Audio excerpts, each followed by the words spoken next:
dia. Oi, gente, boa noite, boa noite. Bom dia. Desliguem os microfones aí, né? Pra gente não incomodar ninguém. Gente, vamos começar? Com os temas de hoje, a gente vai terminar o tema de ontem, das bases neurológicas da drogadição, visão geral da dependência química perante a neurociência da dependência química e o processo metabólico do álcool e outras drogas. Vamos começar a falar um pouco de toxicodependência, né? Ou vício, ou adicção, como é chamado. Eu não sei se eu já falei aqui, é uma história muito interessante que tem sobre essa palavra de adicção, né? Escravo de algo. Significa ser escravo de algo, porém, antigamente, tinha uma casa de recuperação no centro, eu já contei pra vocês já, no centro do Rio. Casa de viciados e mendigos. Era no centro, cara, mas bem no centro, ali perto da Lapa. E aí era escrito grandão assim, Casa de Recuperação para Viciados e Mendigos. Eu acho que ninguém tinha coragem de entrar naquele lugar, né? Porque ia na hora já rotular que você era um ou outro. E aí, ao longo dos estudos, quando começou todo mundo a se aperfeiçoar um pouco mais sobre os problemas da dependência química, quando começou a ter todos os problemas que teve nos manicômios, os dependentes químicos acabam se tornando psiquiátricos por causa do uso abusivo de substâncias, de remédios, né, para tratamento, surgiu essa palavra que não deixa de fazer sentido, que adicto é escravo de algo, e é o que o dependente químico se torna, escravo de uma substância, né? Porque tudo na vida dele, né, fica ao redor e sobre o domínio da substância. E aí tem essas palavras, toxidependência, farmacodependência, viciado, adicto, né, que se refere a uma pessoa com problema com uma substância, que hoje em dia a gente entende que é um problema comportamental. Antigamente era dito, pregado e falado que era um problema neurológico, né? No entanto, que eram tratados como psiquiátricos. Porém, depois de vários estudos, a gente foi entender que não é uma coisa biológica, né, do cérebro, como uma esquizofrenia. Não é.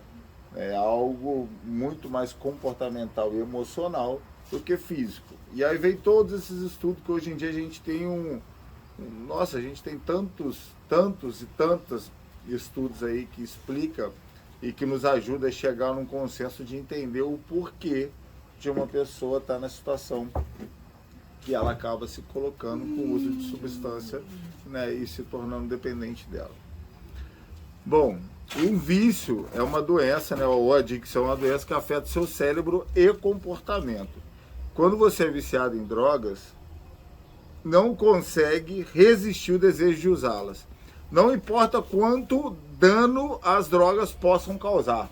E aí vamos lá, vamos pensar. A gente precisa de, como futuros terapeutas, a gente tem que olhar lá na frente. Lembra que ontem eu comentei que eu conheci algumas pessoas na minha vida que viraram referências para mim, porque elas tinham esse pensamento além, né? O cara que vê além, cara. Uma delas foi o pastor Amarildo, lá de onde eu trabalho, no Manaim, que é assim, ele, quando ele fala, eu tô vendo, ou eu vou fazer aquilo, você olha assim, eu mato. E ele fala que lá ele vai construir uma piscina. Quando você voltar lá, vai ter a piscina. Ele vê além e ele é muito determinado em alcançar. Mas ele tem essa visão além. E o Marcos Paulo, que eu trabalhei lá na Alfa, em Itaboraí, ele era um cara que ele via o que poderia acontecer, cara, criando todas as hipóteses daquilo. Então, antes de dar um problema, ele já estava precavido daquela situação. Então, pensando nessa metodologia da gente pensar além, né, a gente começa a pensar o quê? Quando você é viciado em drogas, não consegue resistir ao desejo de usá-las, tá? Então, o porquê esse desejo frenético compulsivo do uso de substâncias, se eu entendo que isso pode estar sendo causado por uma dor. Então, quando eu vejo uma pessoa com o uso, com a busca incessante de uma substância, que a única coisa, provavelmente, que causa nela é um alívio de algo, e aí eu preciso de pensar além o porquê, que talvez essa seja a resposta até do meu problema, tá? No começo poderia ser o barato da onda, mas agora eu tenho um relacionamento. Eu uso droga por causa de algo. E aí eu tenho que pensar o seguinte: eu tenho uma dor que eu ainda não me identifiquei. Quando eu uso uma substância, essa dor passa e eu me sinto bem, ok? Quando o efeito passa, a dor volta e eu me sinto mal de novo, voltando à vontade de usar e me sentir bem novamente. E aí eu entro nesse processo. Fico mal, uso droga, fico bem. Fico mal, uso droga, fico bem. E eu não quero me sentir bem. Quem quer se sentir mal? Quer dizer, né? Quem quer se sentir mal? Ninguém. É a mesma coisa que você tá com dor e não ir tomar o remédio porque você tá gostando de sentir dor. Não, não existe isso. Né? Então esse processo que entra no vício, eu acredito muito que seja algo, tá? Cada um tem a sua individualidade sobre isso. Não pode pensar que uma pessoa é igual a outra, porque o relacionamento com a substância é completamente diferente. A dor de um pode não ser igual à sua. Porém, a estrutura é, porque todos nós estamos buscando um alívio numa substância. E também não importa qual substância, porque a adicção, a compulsão, não importa a substância, a compulsão é a mesma. Então, partindo desse princípio de olhar além, poxa, então peraí, não é só a busca de um prazer, eu tenho um relacionamento com uma substância. E por que desse relacionamento? Vamos pensar lá atrás ou lá na frente o que pode estar causando. E aí eu começo a usar tudo que pode haver numa estrutura familiar, numa estrutura emocional, numa estrutura de vida de uma pessoa que aquele indivíduo possa não ter tido e hoje em dia ele se cobra de alguma maneira. E aí ele sofre. E aí a gente começa a pensar, poxa, o que seria uma estrutura familiar de vida normal da pessoa? A pessoa nascer com uma estrutura familiar, com o pai protegendo, suprindo as necessidades, a mãe cuidando, os pais ensinando, aquele carinho, aquele afeto. E aí a pessoa, a sociedade nos impõe que nós temos que alcançar certos objetivos na vida. E aí, que é o estudo, que é a parte profissional, né? Então a gente cresce com o mundo nos forçando a alcançar e fazer certas coisas. E ao longo do tempo, talvez eu tenha sido um fruto de uma família disfuncional e eu sou disfuncional. Então, assim, na minha infância, eu já era aquele cara que não sabia me expressar as minhas necessidades e me expressava através de um comportamento behavior, né? De um comportamento completamente disfuncional. Pode ver que todo mundo aqui provavelmente tem o mesmo passado na parte da adolescência para trás. Eram tudo crianças imperativas, né? Hoje em dia é bonitinho, né? Ele é imperativo. Não, cara, ele tá gritando por ajuda, aquela criança. Porque não é para ser uma criança imperativa. Se é imperativa, ela provavelmente tá tendo alguma parte disfuncional da vida dela e ela tá gritando socorro através daquele comportamento. E aí, ao longo da minha vida, eu não tive uma estrutura familiar que já me gerou uma dor. Através disso, eu não terminei meus estudos, que já me gerou uma frustração. Aí eu não alcancei o que meus amigos, né, ao meu redor alcançaram, porque eles não criaram um relacionamento com uma substância como eu. E aí eu cheguei na fase pré-adulta ali, de 17, 18 anos, disfuncional, com um monte já de dor, com um monte já de trauma. E sem querer encontrei uma substância.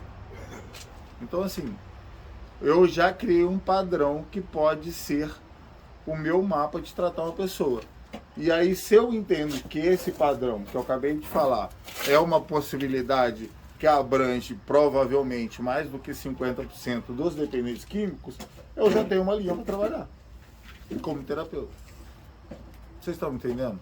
Sim. Porque olha só, se eu quero trabalhar como terapeuta, eu preciso de entender como eu vou conseguir fazer isso de alguma forma, né? Então, como eu sou iniciante, eu preciso de traçar um padrão. Eu não vou ter como tratar todo mundo de todas as maneiras, porque primeiro eu crio um padrão aonde eu vou trabalhar aquele padrão. Os que não for daquele padrão, eu dou um jeito de passar para alguém, vou ajudar de outra forma, simplesmente só, às vezes só escutando.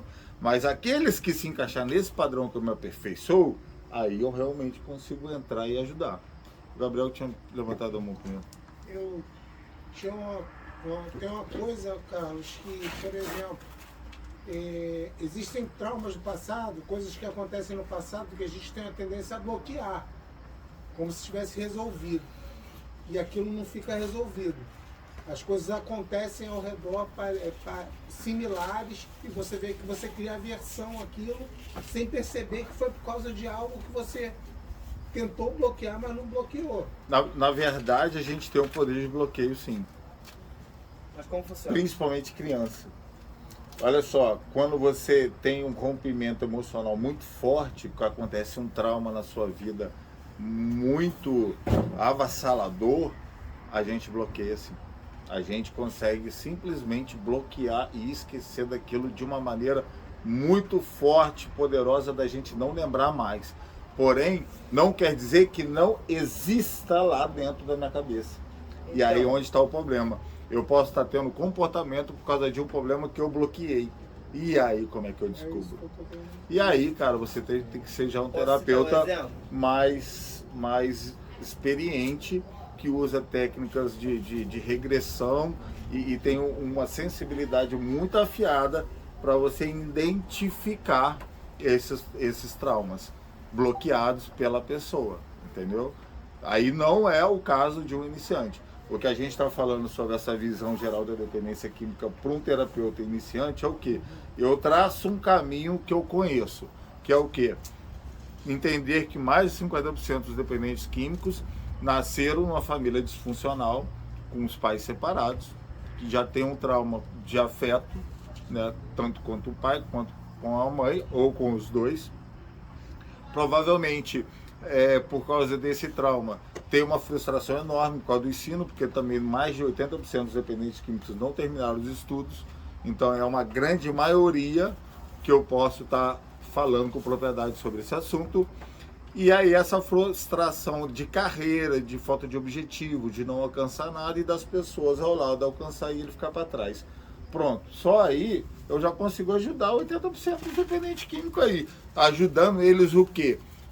A eles entenderem esse processo que eu não cumpri e que eu me sinto responsável por não ter cumprido. Isso me gera uma dor, que eu uso uma substância simplesmente para aliviar essa dor. Isso, poxa, se você parar para pensar de uma maneira bem, com bastante empatia pela vida das pessoas, o que está de errado nisso?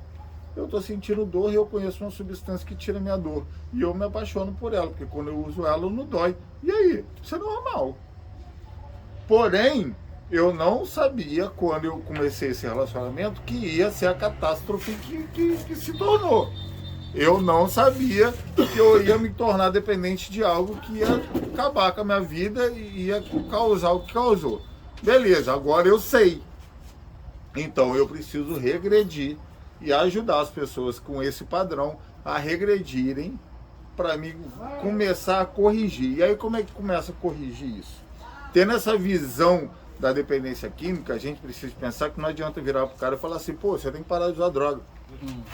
Isso não existe. Mas sabe qual que é o pior? É o que a nossa família fala. É o que os amigos falam. É o que às vezes o terapeuta fala. Então, cara, Coisa que vocês nunca ouviram eu falar. Porque eu nem gosto de falar sobre droga, porque eu nem acredito que a droga seja o problema. Falando resumidamente o meu problema. Meu pai faleceu quando tinha 1 ano de idade. Fui criado pelo meu avô com a minha mãe afastada. Então, presenciei o falecimento do meu avô com 15 anos. 15 anos de idade. O seu avô era quem na sua vida? Meu avô era minha figura paterna. Isso aí. Então, ele que me criou, só eu e ele. Aí presenciei o falecimento dele Aí desde então fui morar com a minha mãe. Só que aí foi me deixa com um, me deixa com outro, me deixa com um, me deixa com outro. E eu entrei num relacionamento com 16 para 17 anos, fiquei 5 anos casado. Com 20 para 21, eu descobri que eu estava sendo traído. Eu separei, mas foi a mulher que eu mais amei, que eu amei até hoje. Aí tive essa frustração, fora a morte do meu avô. A frustração amorosa e a perda de um ente querido. Então, minha mãe nunca foi muito presente. Me entreguei à cocaína, depois da cocaína conheci o crack e me apaixonei. O que eu posso dizer como codependente é o que me gerou a ter esse amor, assim, esse zelo, eu me deixar levar a ponto de morar na rua, a ponto de não querer saber de trabalho, não me cuidar. O que me fez... O que te fez? O que me fez... Isso que você acabou de falar. Aí eu Então, vou te falar uma coisa. Aí eu vou te falar uma coisa. Como que eu vou culpar alguém ou me culpar por causa da minha história de vida? Porque o que talvez esteja me causando isso é a minha história de vida. E aí, como é que eu vou fazer? Diga, mano. Eu fui criado com pai e mãe, desse evangelho, e aí? E não, eu vou te falar, você sabe qual que é o pior? Você sabe qual que é o pior? Eu vou te dar um padrão ainda pior. Eu tenho uma irmã de 1 ano de diferença. Passamos por tudo igual. Por que que eu tive problema e ela não? E aí? E ela era muito mais apegada com meu pai quando ele abandonou minha mãe. Mas eu sofri muito mais que ela, porque eu sou mais sensível que ela. Talvez nós tenhamos irmãos e pessoas que têm a mesma história que nós e essas pessoas não estão aqui. Até pessoas que tiveram traumas até maiores do que o nosso e elas não tiveram o problema que nós tivemos. Por quê? Porque nós temos uma sensibilidade ou então até uma deficiência, uma debilidade de lidar com o trauma. E as outras pessoas não. Então, peraí. Então, só por isso eu tenho que entender que eu posso ser uma pessoa boa. Vocês podem ver que aqui todo mundo banca de machão, de bandidão, mas é tudo gente boa. Só nego gente boa. É nego que ajuda um ao outro, é nego que carrega velho, que dá banho nos outros, é nego que ajuda, que dá roupa, que troca cigarro, que dá... Ninguém fica sem nada dentro de uma casa de recuperação. Ninguém. Você pode chegar aqui com a roupa do corpo, do outro dia você está com o armário cheio. Ninguém te deixa na mão. Ninguém te deixa sem cigarro, sem comer o doce. Eu lembro que uma vez, rapaz, eu tenho alta glicosividade no sangue. Então eu tinha um desespero por doce assim, absurdo. Identifico. E eu lembro, cara, que eu duro, cara, aquela época lá de 2011, eu via os meninos com biscoito, né, quem tinha condições, e eu não tinha.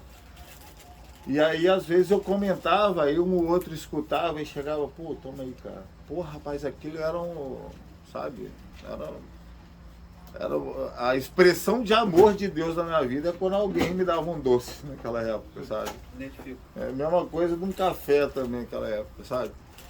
Então, assim, nós somos pessoas boas e muito sensíveis.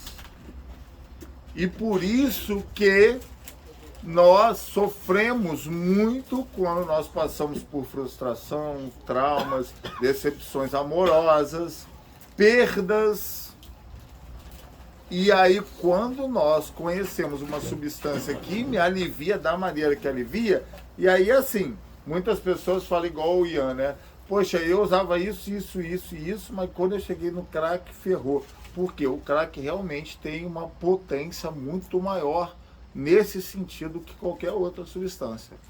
Ele realmente faz você esquecer tudo na vida, como se tivesse o poder de tirar o meu cérebro fora, todo o meu passado e jogar fora, e naquele momento ali eu só pensava naquele segundo. E isso, para quem tem um monte de barulho na cabeça, é um alívio.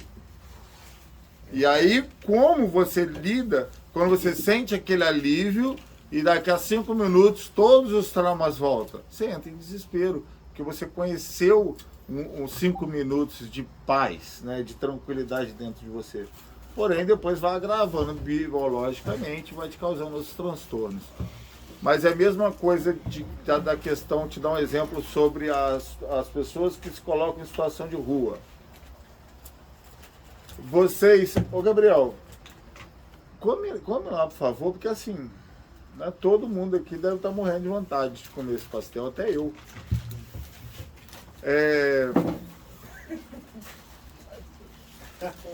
Presta atenção. Vocês sabiam por que a gente chama de andarilho, né? Essas pessoas que andam na rodovia e que vivem na rua. Vocês sabiam o porquê que essas pessoas estão na rua e se você tirar elas, trazer ela para cá, né? Num momento de muita fome, muito desespero, ou tão bêbado, né? Geralmente estão bêbado. Você pega lá achando que está ajudando o cara, você traz o cara para cá. No outro dia que ele levanta, ele entra em surto, quer voltar para a rua. Vocês conseguem entender o porquê uma pessoa não quer ter um lugar para dormir, uma comida fresca, quente para comer, um banho quente, ele prefere estar na rua? É que uma dor que apanhou. é quase que uma dor ameniza a outra. A maior dor ameniza as menores. Quando você está na rua, você não tem tempo de pensar no seu passado, na sua dor, quem é você, como que você está. É um sistema de sobrevivência que eu ligo e que é a mesma coisa de usar droga. Quando eu estou na situação de rua, eu não tenho tempo de pensar em nada, é uma sobrevivência. E que eu esqueço de tudo na minha vida, até dos traumas e das dores. Porém, se você me tirar de lá e me colocar num lugar seguro, confortável, o que acontece comigo? Eu volto a pensar nas dores e nos traumas. E aí dói pra cacete. E eu prefiro a dor da rua do que lidar com as dores internas que eu tenho. Olha que loucura. E ó, eu já fiz muita pesquisa na época da igreja sobre isso e é muito verdade. É muito verdade. Eu conheci uma vez, nós colocamos uma tenda na beira da Dutra, porque a Dutra, você quer aprender sobre isso, você vai para a Dutra e faz plantão lá, entregando comida, água para os andarilhos. É muitos que andam, tá? É muitos que andam na Dutra. E a gente ia parando, dava água, dava comida, conversava, orava por eles e tal. Ninguém nunca quis pedir casa ou abrigo. Eles param, comem, bebem, pegam uma roupa e ó, segue no trecho. Aí uma vez eu conheci uns 3, muito interessante, mas um era médico. O cara era médico. A gente puxou o nome dele e o CRM dele. O CRM dele estava válido ainda. O cara era médico. E aí ele sentou, bebeu água, tá? A gente conversando, tinha um monte de gente. Aí um veio e me falou, poxa, cara, aquele cara ali tá falando que é médico. Aí todo mundo se interessou. E aí ele viu o interesse, todo mundo ajudando e tal, ele começou a contar a história. Ele era médico, não lembro qual cidade que era um nome diferente, assim, tipo essa cidade lá do interiorzão de São Paulo, sei lá. E ele falou que um dia ele saiu mais cedo e foi para casa. Chegando em casa, ele entrou, deve ter ouvido um barulho no quarto, né? Foi lá ver a esposa, pegou a esposa traindo ele. Ele falou que ele, do mesmo jeito que ele viu, ele saiu de casa e pegou o trecho e nunca mais parou de andar. Porque a dor da rua era maior e apagava todas as dores que ele tinha de ter passado pelo aquele trauma, de ter visto a mulher dele traindo ele. Se você tirar esse cara da rua, ele entra em surto. Porque ele não aguenta aquela dor do trauma que ele teve, da traição. É uma dor onde que a pessoa consegue brigar contra. Sim. Digamos assim, né? É uma dor onde que... É uma dor simplesmente... você consegue brigar. É uma dor que faz eu sair do foco ou pensar nas outras. E a outra não tem como... Porém, aquela dor que me faz me manter na rua tá ali ainda. Então, se me tirar da rua, ela volta. Se eu não resolver aquela dor, eu não saio da rua. E eu vou acabar com a minha vida daquela maneira. E muitas pessoas moram na rua e não usam droga. Seu Carlos. E nem bebem. No meu caso, tipo assim, meu pai faleceu, eu era muito novo. Então, eu acho que eu não vejo isso como um trauma pra mim. Mas que eu comecei a usar droga antes da minha mãe falecer. Tinha 18 Olha anos. só, Eu não- o tempo, quando houve o trauma, não tem nada a ver de quando eu usei droga. Não necessariamente é uma coisa instantânea. Eu não fui criado em... Porque, para começar, pode ser, porque a gente nunca sabe exatamente como realmente é tudo que acontece na nossa vida, Sim. mas provavelmente eu encontrei com a droga por coincidência. Eu não fui criado em... Eu tive meus problemas, né, de criação, minhas frustrações de não ter alcançado tudo que eu achava que eu deveria. E aí, sem querer, eu esbarrei numa substância. Sim.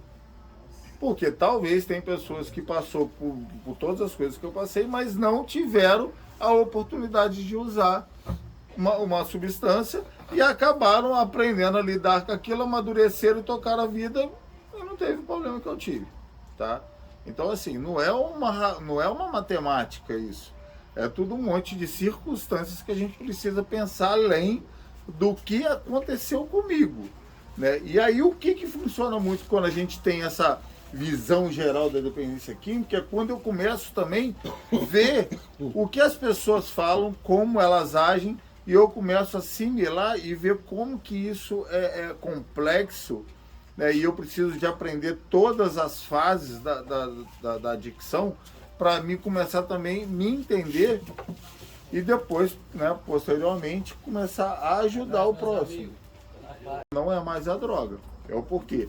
E aí, qual é o meu porquê? O que eu preciso de fazer? Porque, sinceramente, 50% do problema é eu me aceitar e eu me perdoar por tudo que aconteceu. Porque o problema sempre sou eu. O problema sempre sou eu. Então, não importa o que houve na minha vida. Não importa. Pode ter acontecido o que for. Eu preciso me perdoar. Porque talvez eu me culpe demais, talvez eu me julgue demais, talvez eu sofra demais da conta. Não posso esquecer o que aconteceu. A gente não tem como esquecer. Eu preciso ser maduro o suficiente para enfrentar, lidar e resolver os meus problemas. Porque talvez o que tenha me levando ao uso é simplesmente a falta de força de vontade ou de maturidade de resolver meu problema. Essa é a parte difícil. Entendeu? Essa é a parte difícil. Porque quem quer se olhar no espelho e ter uma conversa bem franca, né, de, pô, cara, você pode parar de ferrar minha vida? Porque é tu que ferra a minha vida. Quem quer? Ninguém, filho, ninguém. É muito mais fácil eu culpar a droga. É mais fácil eu culpar a droga do que culpar eu mesmo. Porque o que a droga é se eu não for lá usar? E aí depois, eu fiz isso, eu perdi minha mulher por causa da droga. Pô, queridão, na moral, eu nunca perdi nada por causa da droga, não. Eu perdi tudo que eu perdi na minha vida por causa dos meus comportamentos. Por causa das atitudes que eu tomei. Por causa da falta de caráter. Por causa de tudo que aconteceu e que eu fiz. A droga era o meu anestésico. Porque quanto mais decisões erradas eu tomava, mais dor eu sentia, mais droga eu usava. Eu conheço um monte de gente que usa droga e tem uma família perfeita. Perfeita. Porque os caras não têm o comportamento doentio que eu tinha. Então a minha causa era o meu comportamento, a minha agressividade. Diga, Iago. No caso, essa semana pra mim foi uma semana muito pensativa, né? E eu ganhei um livro que é De Volta ao Monastério. E no meio dessa leitura literalmente eu achei o ponto do porquê de eu chegar ao uso da droga. O medo da paternidade. Depois de 6 anos, eu entendi que eu me escondia atrás da droga por medo da paternidade. Pelo que aconteceu comigo, eu não querer fazer com a minha filha, mas eu não saber agir, me esconder de uma tal forma aonde que eu ficava... E se você parar para pensar, essa debilidade que a gente tem, quando a gente chega perto, a gente entra, parece que é um ataque de pânico, né? É algo que que é um aperto no coração que sobe para a cabeça e eu simplesmente, na hora que eu vejo, eu já fui. Na minha recaída, Que eu não sei lidar com eu aquilo. fiquei com medo de ir na festa da escola, dia dos pais da minha filha. Sim. Eu fiquei com medo Porque de ser você não sabe. homenageado. Exatamente. Sim. Eu fiquei com medo. É exatamente isso. É exatamente isso. A gente não sabe lidar com certas situações. É onde a gente precisa ter cuidado com tudo que a gente vai fazer quando a gente entra em recuperação. O que eu não tive quando era pequeno, o que eu não fiz quando era pequeno, e não tive aquela paternidade, então eu não tô sabendo lidar hoje em dia na minha posição. Então, olha só, por mais que às vezes a gente descubra a causa ou o trauma, a gente tem que entender que tem certas coisas que demoram tempo. Não é só descobrir que vai ser resolvido. A gente precisa sim de buscar o entendimento sobre todas as coisas. E talvez eu não tenha só um problema, eu tenha vários. Tem um caso que a gente estudou, acho que foi na faculdade de psicologia, que era assim, tinha um cara era casado, já há muitos anos de casamento, o casamento dele estava acabando porque ele estava com problema de impotência. Ele não conseguia terminar o ato sexual com a esposa dele. E o casamento estava indo por água abaixo por causa daquilo. E tomou remédio, buscou médico, fez exame, nada. O cara não tinha nada.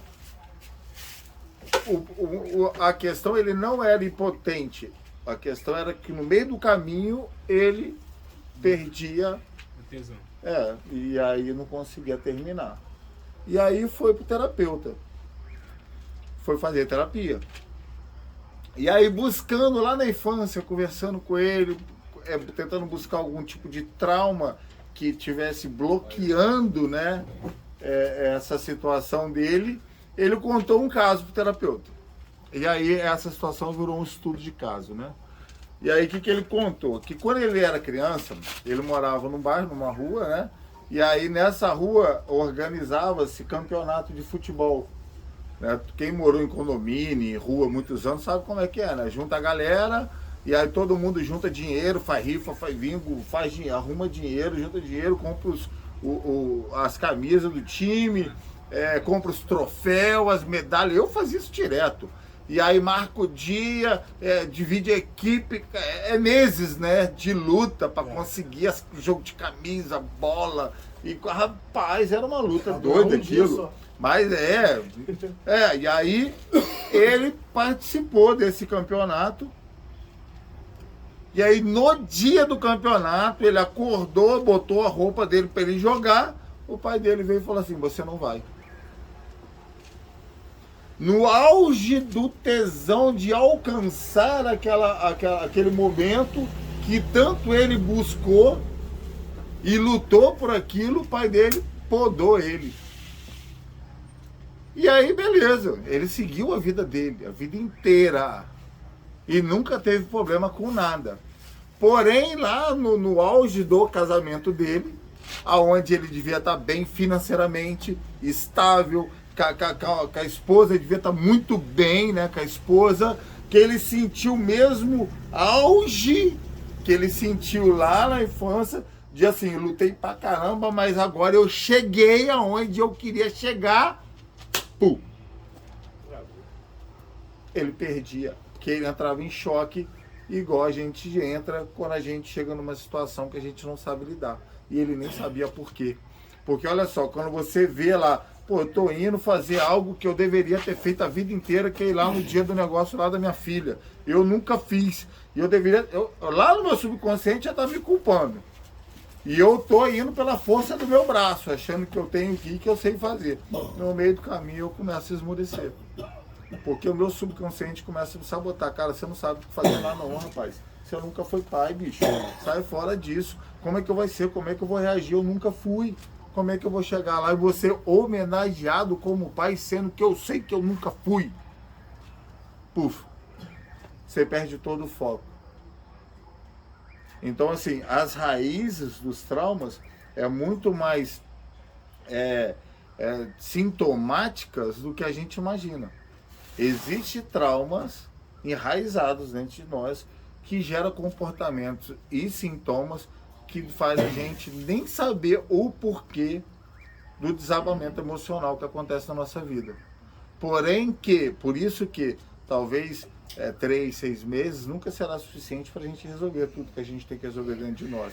E também acima de 6 meses realmente fica fadigante ficar numa unidade. Porém eu tenho que entender que eu preciso de resolver todos os meus problemas, alinhar a minha vida para me alcançar o que eu realmente desejo, porque é possível. É possível. Porém eu preciso de correr atrás para resolver isso. Sozinho é impossível. Não adianta. Você pode fazer até faculdade, você não vai conseguir se tratar.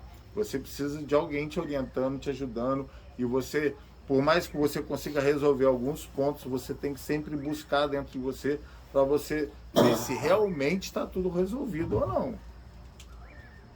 Aí a partir daí a gente tem uma visão geral sobre o problema do indivíduo, buscando se aprofundar em todas as situações traumáticas e dores que ele possa ter e vindo ver se ele está disposto a mexer naquilo, porque sinceramente muitos dependentes químicos preferem continuar usando e acabando com a vida do que mexer onde tem que mexer. Então sinto muito, tem gente que não vai se recuperar, não é porque a droga, não é por causa da doença, é porque não tem coragem de mexer onde tem que mexer. Porque para um cara pegar e resolver todo o BO da vida dele, igual o Ian falou, o cara tem que ser macho pra caramba, parceiro. E lá fora não dá pra fazer, porque se mexer lá fora não aguenta. Olha, você pode ver quando as pessoas falam. Vocês aqui às vezes falam repetidamente certas coisas que a gente que já tem uma experiência vai mapeando e vai já decifrando todos os traumas, né? E muitas vezes vocês são muito até incisivos em tentar. Igual a vez que eu falei até com o Samuel, né? Samuel, a gente sabe que ele é um cara que ele tem um objetivo de faculdade na vida dele, que é louvável isso, porque não é todo mundo que realmente tem essa força de vontade. Porém, o não alcançar isso no momento certo, já está acontecendo o quê? Está virando um trauma nele, que quando ele começa, ele já começa a se sabotar achando que ele não vai alcançar, igual aconteceu quando eu vou ser homenageado como pai e começo já a me culpar por não ter sido pai. Aí quando ele começa a ir na faculdade, ele começa a já esmorecer e já sofrer, porque aquilo já era para ter sido vivido, resolvido e terminado. E aí eu estou atrasado e agora é o momento errado e parece que as coisas não funcionam. Só, o passado você acha que esqueceu, mas ele está dentro de você refletindo no seu comportamento. Olha só, uma pessoa sensata, uma pessoa resolvida na vida, ela não esquece o problema, ela resolve. Mas ela resolve. Talvez o achar que esqueceu, porque não esquece, está dentro de você. E aquilo não resolvido se transforma em comportamento, behavior, que é esse comportamento fora do padrão errado. Então, olha só, não existe essa questão de esquecer, não existe. O que eu preciso é resolver o meu passado, saber que ele existiu, que tudo aquilo aconteceu, mas não permitir que ele afete o meu presente. Porque aí é a mesma coisa do sinônimo lá da insanidade. Olha só, isso é uma coisa crucial. Eu não posso mais deixar o meu passado. Meu passado não tem como esquecer, não tem como mudar, não tem como eu fazer nada com ele, eu não sei resolver ele dentro de mim. Se eu não resolver ele dentro de mim, ele vai continuar influenciando o meu comportamento e o meu presente. E eu vou ter um futuro igualzinho eu tenho tido todos esses anos, tá?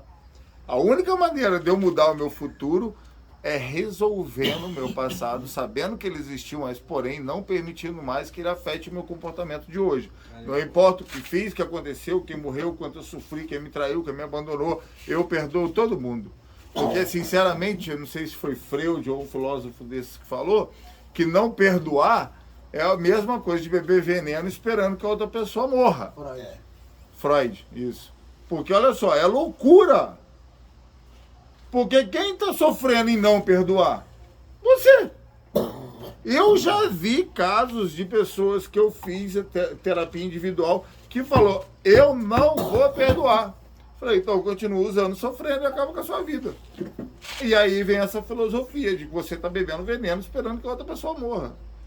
E provavelmente, muitas vezes, nós usamos droga porque sabemos que a pessoa que a gente quer atingir ama a gente e com o nosso comportamento a gente está assim afetando ela. Mas a gente afeta ela, mas nos mata. Então é loucura. Eu, para afetar ela, vou me matar? Eu estou tendo um comportamento insano. Por isso que a gente fala que o dependente que se torna uma pessoa insana. Porque esses comportamentos são insanos. E o que é a insanidade? É cometer os mesmos erros, os mesmos comportamentos, esperando resultados diferentes. Então, se até agora na sua vida você entende que todo esse problema traumático na sua vida é do seu passado, e você não resolve, e se você continua com a cabeça dura, a mente fechada, e não resolvê-lo, achando que a força, através da força do braço, você vai conseguir mudar o seu futuro, você pode até aguentar o tempo, mas você vai esmorecer na fé, na força e vai acabar tendo um colapso. Porque ninguém aguenta muito tempo. Hã? Se for algum problema que não se pode resolver. Ah, tudo se pode resolver. Tudo se pode resolver. Sabe por quê? Porque o 8º passo fala que se eu tiver que resolver alguma coisa que prejudica outros ou a mim mesmo, eu não preciso de resolver. Mas não é que eu não resolva, eu não preciso de mexer. Eu não preciso de ir lá falar, eu traí o meu melhor amigo com a mulher dele, eu preciso de ir lá contar pra ele. Você é maluco? Meu filho, se perdoa e segue sua vida. Porque aí você vai acabar gerando uma morte. Entendeu? Tem que ser maduro. Pô. Fiz, me desculpa, ora, busca o seu poder superior, se resolve como homem, fala, eu me perdoo, eu choro, eu sofro, eu resolvo aquilo, eu não faço mais, porém aquilo tem que ser resolvido.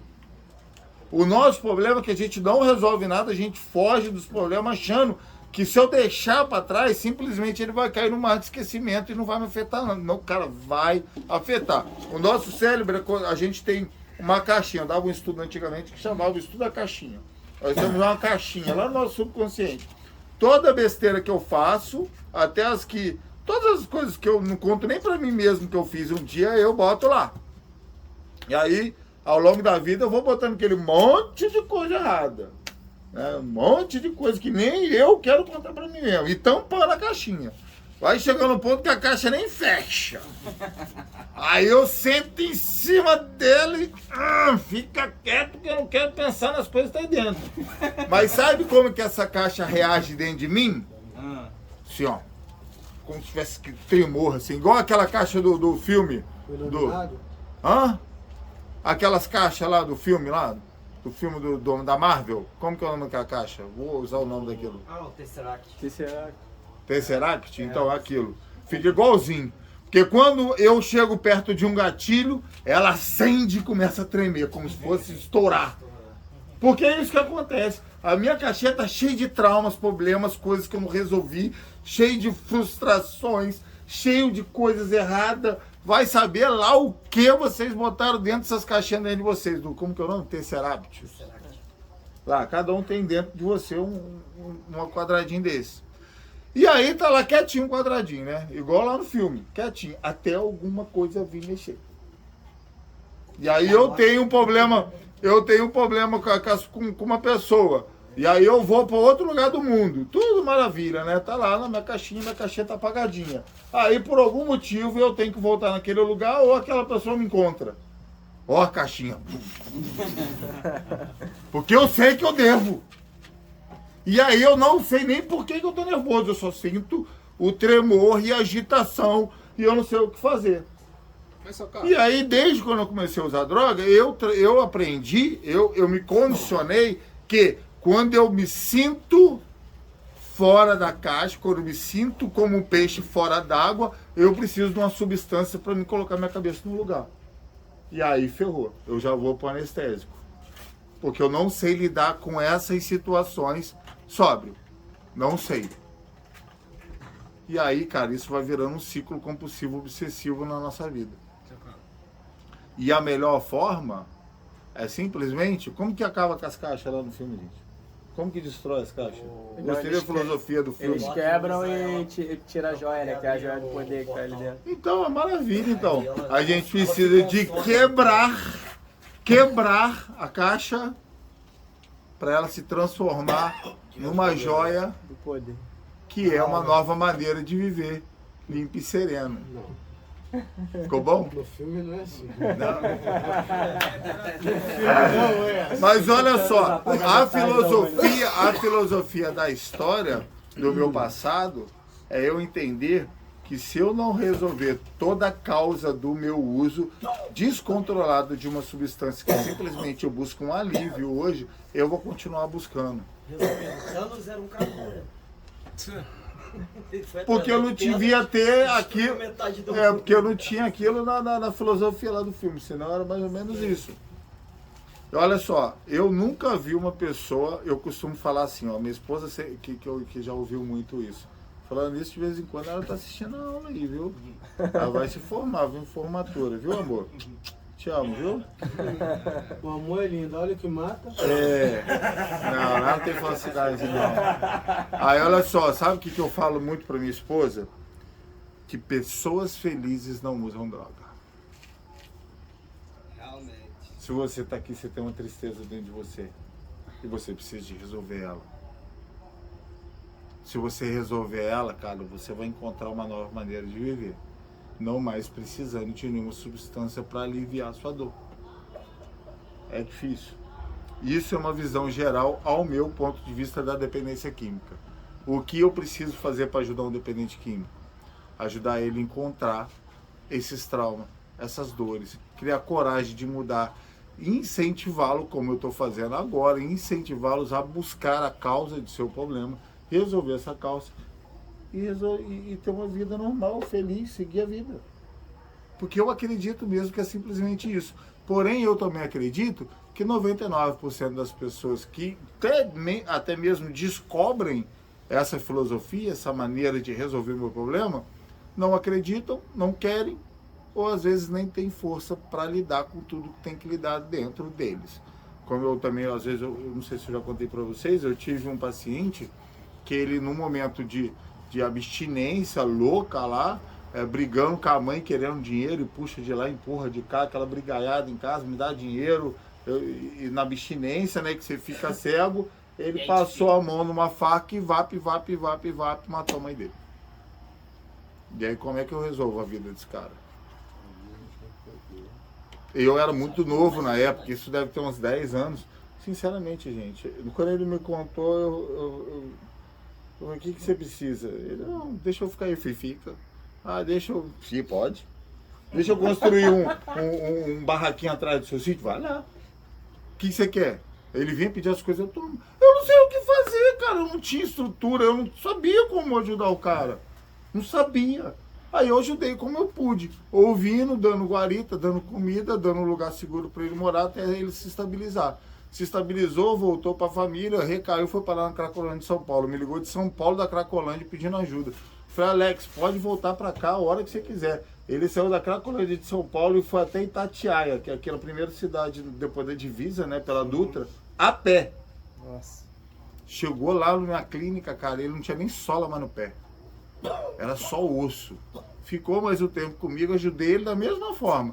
Dando guarita, né, lá na clínica, alimentação. Consegui trabalho para ele se estruturou um pouco, foi embora, conseguiu uma ONG que deu uma chance dele viver num lugar também protegido, e aí ele foi seguindo a vida dele. Ele era locutor, ele tinha essas vozes, sabe, grossona. Como é que a pessoa vive Como é que... cabeça? Então, cara, uma hora que ele botar a cabeça no travesseiro, ele vai dar um pulo na cama e vai buscar algum remédio. É igual que eu ia perguntar. Ele vai buscar algum remédio para aliviar essa dor. É igual que eu ia perguntar. E como resolve essa dor? Aí eu não sei. Essa resposta realmente ele precisa de conhecer. E aí como que eu vou virar pro cara e falar assim, cara, você tem que se perdoar para você parar de usar droga e seguir sua vida? Não dá. Não perdoa. Porque quem se perdoa de ter feito isso? Eu não sei como. Então eu não consegui ajudá-lo de uma maneira que às vezes uma pessoa com mais experiência, com outro lá, poderia. Eu, naquela situação, eu fiz o que eu podia, que era dar guarita, dar ajuda, dar o suporte que eu pude. droga não pode funcionar como uma bomba relógio que ativa depois de uma culpa?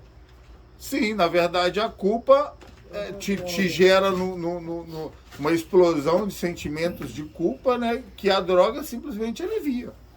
E é normal, poxa. É normal. A gente que conhece a substância é normal. Eu entro em crise, eu busco um alívio. E a situação é simples assim. Essa questão da visão geral da dependência química é exatamente isso. É saber o porquê tudo isso acontece. A partir do momento que eu sei como isso acontece, eu preciso começar a me empenhar de voltar, entendeu? Fazer uma terapia regenerativa, né, de regressão, eu mesmo lá, filosofando com meus botões e com a minha vida, vendo tudo que passou que pode ter gerado um trauma, uma dor, perdoando, me resolvendo eu comigo mesmo, e aí tem certos momentos que eu vou começar a doer, vai doer pra caramba, e provavelmente muitos vão falar assim, sinto muito, mas eu não vou mexer nisso aí não. Eu vou resolver os outros problemas, mas esse eu não vou mexer. E bota ele de volta na caixa. Isso aí chama, sabe o quê? Reserva. Reserva. Isso é a reserva. Você resolve um monte de coisa, mas deixa para trás. Porque na hora que você se descompensar, você abre a caixinha para usar aquilo de motivo para se aliviar. Gerando mais trauma, mais transtornos e enchendo a caixinha de volta. Aí é onde a gente fala o quarto passo e o oitavo passo. O quarto passo você esvazia a caixa e resolve a vida. Mas se você não se manter fazendo o 10º passo, você enche a caixa de volta. E aí volta ao uso lá na frente. E fica cheio de reserva. E isso, se você parar para conversar com qualquer pessoa que não teve problema de dependência química, que vai para ela, pô, como que foi sua vida? Você teve perdas? Teve. Como que foi? Eu fiquei 2, 3 dias chorando, sem dormir, sofri muito, mas depois do tempo aliviou e eu segui minha vida. Você já quebrou, já perdeu dinheiro, já perdeu as coisas? Já. O que você fez? Eu sofri, mas eu segui minha vida. E mulher, já te traiu? Já. O que você fez? Sofri e segui minha vida. Por que que eu tenho que destruir muito mais a minha vida quando acontece algo? Porque eu não sei lidar com isso. E aí eu preciso começar a aprender a lidar. Interessante. E aí é por isso que todo mundo fala que é muito comportamental. O único problema, para a gente encerrar aí e fazer o intervalo, o único problema, o único mistério do terapeuta é entender o quê? Não existe frustração numa profissão dessa. Por quê? Eu não sou responsável por obrigar as pessoas a quererem. O que eu posso fazer é conduzir, é mostrar o caminho. E aí, eu abro a porta, o caminho que eu acredito é esse. Beleza, gente? E aí, filhão, vai quem quer. Porque a maioria realmente não quer. E aí não tem como eu obrigar. E aí a gente vai lá na Bíblia, a gente vê que isso é bíblico, né? Porque na Bíblia fala que Jesus está à porta e bate. Se você se levantar, virar a maçaneta, abrir a porta, ele entrará e ceará com você e sua família. Então existe uma ação antes de uma recompensa.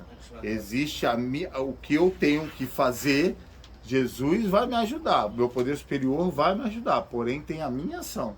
Eu preciso ser forte o suficiente para lidar com tudo isso, para me encontrar a solução dos meus problemas. Se eu não tiver essa força, essa coragem, eu não vou resolver e não vou sair dessa situação. E você sabe qual que é o pior?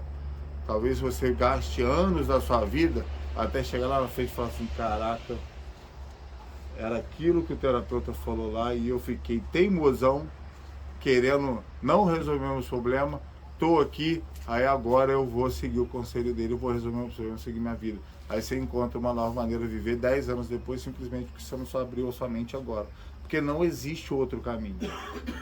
Ou você agora abre a sua mente, se quebra, resolve os seus problemas, encontra essa nova maneira de viver, ou você vai continuar sempre com reserva, sempre com trauma, sempre precisando de anestésico e viver nessa vida desregrada, descontrolada, né, e só se prejudicando. Às vezes você até consegue se levantar um pouco na força do seu braço, mas logo você vai desabar. E aí vai essa catástrofe de novo. E aí até quando? Até quando você vai ficar crescendo e caindo simplesmente porque você não tem coragem de se resolver, de resolver o seu passado, para hoje, no seu presente, você criar uma nova maneira de viver e de lidar com as coisas para ter um futuro diferente. Essa é a minha visão geral da dependência química. Beleza?